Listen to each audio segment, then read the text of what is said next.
Het gaat goed met de bevers. Op een frisse ochtend begin deze eeuw schuift een houten kist open in Zuid-Limburg. Binnenin een bever. De in Oost-Duitsland gevangen dieren zijn losgelaten in een kunstmatige burcht. In dit project moet de Limburgse beverpopulatie herstellen. Een uitgestorven dier weer welkom in zijn oude huis. Held van natuurherstel, bouwer van dammen, redder van verdrogende beken en een fervent voorplanter.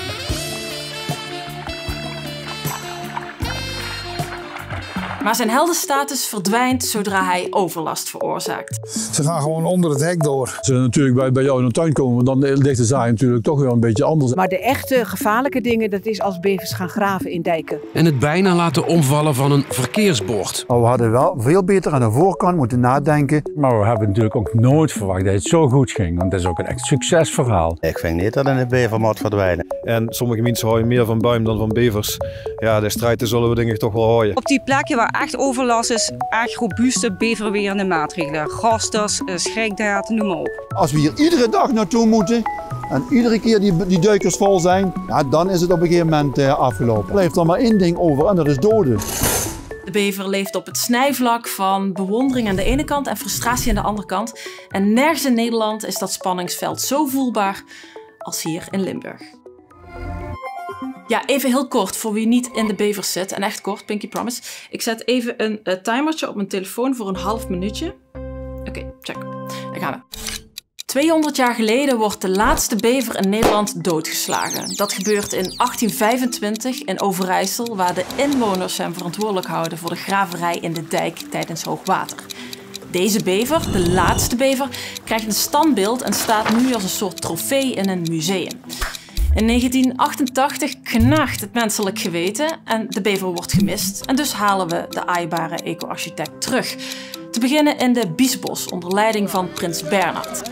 Het zijn ontzettend nuttige en ontzettend leuke dieren. En even later, tussen 2002 en 2004, worden er ook in Limburg tientallen bevers teruggehaald vanuit de Elbe in Duitsland. Stop.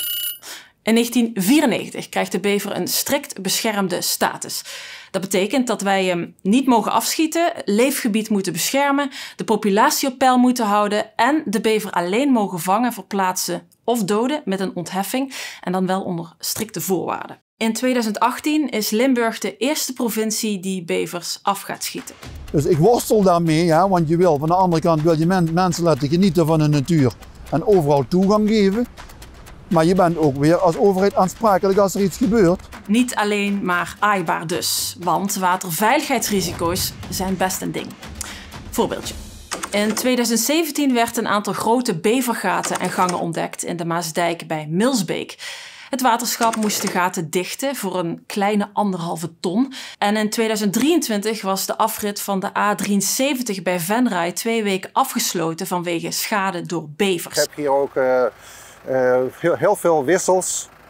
De looppaadjes naar de graanakker gezien, in totaal wel 20. Dus dat kan nooit van 1 bever zijn. En de lijst met voorbeelden is lang. Kijk maar hier naar het kaartje. Hier heeft hij huis gehouden en hier en hier. Hier was de bever ook en hier en daar en ja, je ziet het. Er is een constant spanningsveld tussen mens en natuur. Kijk, het probleem met bevers hadden we ook gehad zonder herintroductie van de bever, maar dan veel later.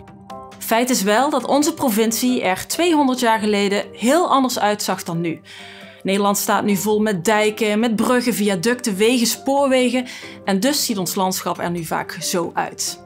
Je snapt, de bever heeft te weinig ruimte om te leven en dus zien we hem ook steeds vaker op plekken waar mensen leven. De bever in Limburg kost nu al minimaal 1 miljoen euro per jaar. En dan hebben we de schadeclaims van de boeren nog niet eens meegerekend. En we betalen allemaal mee. Waterschap Limburg, gemeente, provincie, Rijkswaterstaat. En daar wordt wel over nagedacht, ook landelijk gezien. Sinds juli 2025 is er de landelijke beveraanpak. Naar aanleiding hiervan maakte Limburg het Faunabeheerplan. En dat werkt als volgt. We hebben kansrijke groene zones. Kansrijke gebieden, dat zijn gebieden die zijn aangewezen waar waarschijnlijk het minste conflict situaties tussen mens en dier zullen ontstaan. En voor jouw idee, het zijn de plekken waar we hem willen. Dus buiten de zogenaamde kansrijke gebieden mag worden ingegrepen volgens een escalatieladder. Ik geloof die escalatieladder iets van 8 trappen heeft. En dat begint dus met pesten, om het zo maar eens eventjes plat te zeggen. En uiteindelijk ga je stapjes verder. Stap 2 is het verplaatsen van de bever. Theoretisch mogelijk, maar in de praktijk bijna niet uitvoerbaar, want de bevers zitten overal. En stap 3 is afschieten onder voorwaarden. En dat mag alleen als stap 1 geen oplossing biedt, verplaatsing niet gaat, de bever zich buiten een kansrijk gebied bevindt en er een geldige ontheffing van de provincie Limburg is. En als dat iedere keer niet blijft helpen om op die plek de bever te verdrijven, dan kunnen we het overgaan tot afschot. Ja, er is niet alleen spanning tussen mens en natuur. Ook de Limburgse politiek is sterk verdeeld. Een eerdere motie om de bever van de lijst te halen haalde het niet vanwege een gelijke stemming. Wanneer er opnieuw gestemd wordt, zijn er 2 mogelijke scenario's. Scenario 1. De bever blijft beschermd. En scenario 2.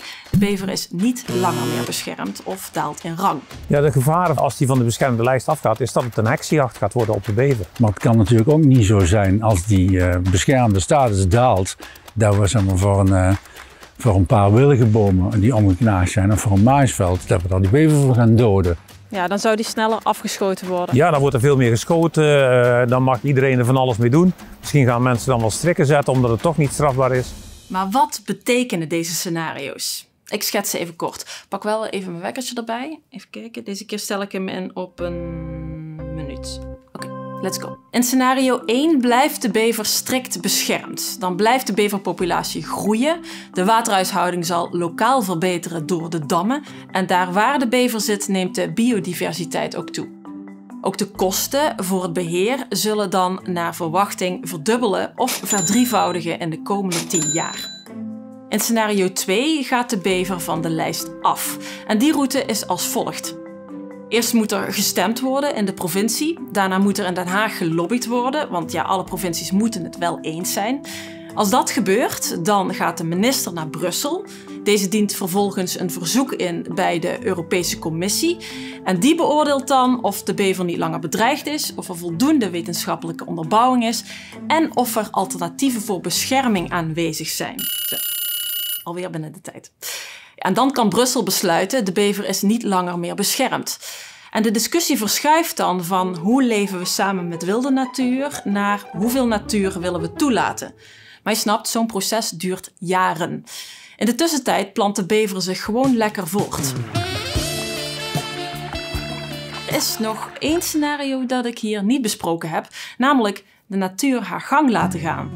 In theorie, ja, dat kan. De bever, de wolf, de otter, ze passen zich allemaal aan, bouwen hun leefgebied en reguleren zelfs hun eigen populatie. In een uitgestrekt, robuust ecosysteem kan de natuur vaak prima zonder menselijk ingrijpen. Maar in ons land is het bijna nergens meer pure natuur. En daar wringt het. Landbouw, dorpen, industrie-infrastructuur, natuur, alles leek op een knap. En let's face it, we zijn Nederland, geen Canada. We hebben heel weinig ruimte en houden van controle. Dus wat dan wel? We moeten een populatiebeheer, dat is op een goede manier stimuleren op de plekken waar het kan. En aanpakken, dat wil zeggen maatregelen nemen om te zorgen dat de overlast beperkt blijft op plekken waar het echt een probleem is. Dus of meer ruimte voor de bever of minder bevers? Ja, zo kun je het zeggen. Ja, dan zou het in ieder geval robuuster moeten zijn, dus minder snel wateroverlast. Dus een beek zou breder moeten zijn. Die zou echt een forsere winterpenning moeten hebben.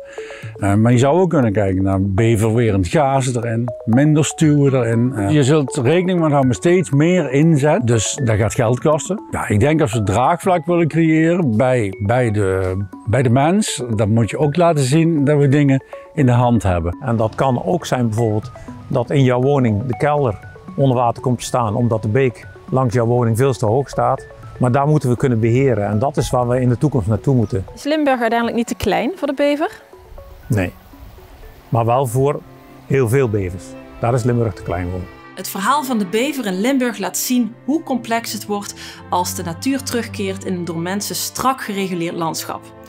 Het dier dat ooit uitgestorven was omwille van menselijke belangen, werd teruggebracht vanwege ecologische idealen en botst nu opnieuw met diezelfde belangen.